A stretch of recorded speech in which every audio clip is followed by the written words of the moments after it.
Je lis du livre de Matthieu, chapitre 26, au verset 62, ce qui suit. Le souverain sacrificateur se leva et lui dit, ne réponds-tu rien? Qu'est-ce que ces hommes déposent contre toi? Prions. Notre Seigneur, notre Dieu.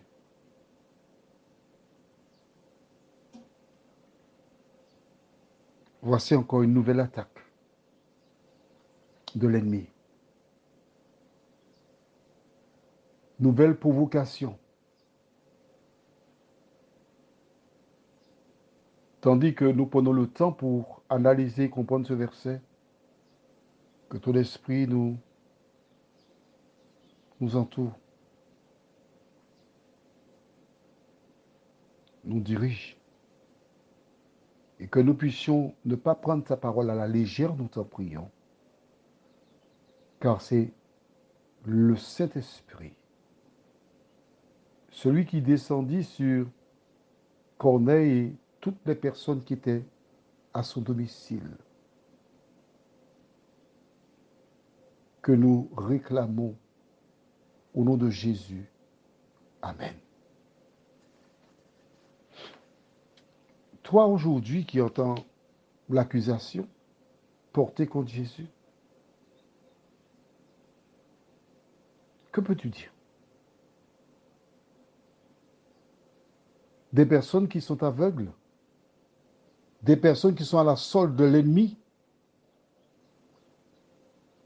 Mais Jésus, il n'a rien à dire, parce qu'il sait déjà ce qui se passe. Il connaît l'issue. Pendant les 3 ans et demi, il a vu la méthode employée pour le disqualifier, pour chercher à le détruire. Rappelle-toi, lorsque ces hommes emmenèrent cette femme surprise en flagrant délit d'adultère, ils sont déterminés à faire mettre à mort cette malheureuse. Surprise en flagrant délit d'adultère. Mais on n'emmène que la femme. Où est l'homme? Où est-il passé? Comment peut-elle être en flagrant délit et être seule? C'est une indication qui nous démontre que ces hommes n'avaient aucun respect pour la loi. Ils étaient tout simplement à la solde de l'ennemi, faisant du tort. Mais Jésus connaît leurs pensées. Et en posant la question que celui d'entre vous qui est sans péché jette la première pierre, ils reçurent une belle raclée. Ils ne pouvaient pas supporter cette défaite face à Jésus. Il fallait qu'ils reviennent. Et pendant les 3 ans et demi où Jésus était là, ils ont reçu raclée sur raclée, les unes après les autres. Mais aujourd'hui, ils étaient déterminés à se venger, déterminés à soustraire de la surface de la terre celui qui leur faisait plus de l'ombre, mais celui qui récupérait toutes les personnes parce que les gens le suivaient. Incapables.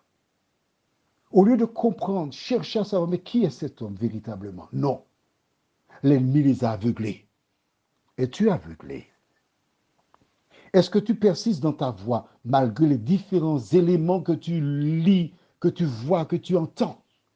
Ou bien est-ce que tu t'es déjà dit, l'heure est venue pour moi de cesser de marcher dans ces voies-là et de suivre la parole de Dieu? Prions.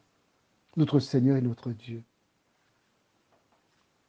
Ces hommes aveugles avaient un seul objectif, faire taire Jésus. Un seul objectif, le détruire. Au lieu d'entendre, comprendre et de préparer leur vie pour l'éternité. Aujourd'hui, Seigneur, nous te bénissons, nous te louons. Merci, Seigneur. Merci, Éternel. En cet instant,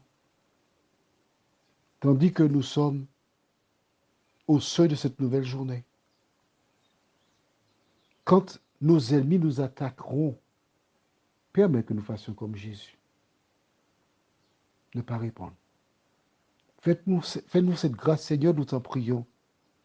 Au nom de notre Sauveur et pour ta gloire éternelle. Amen.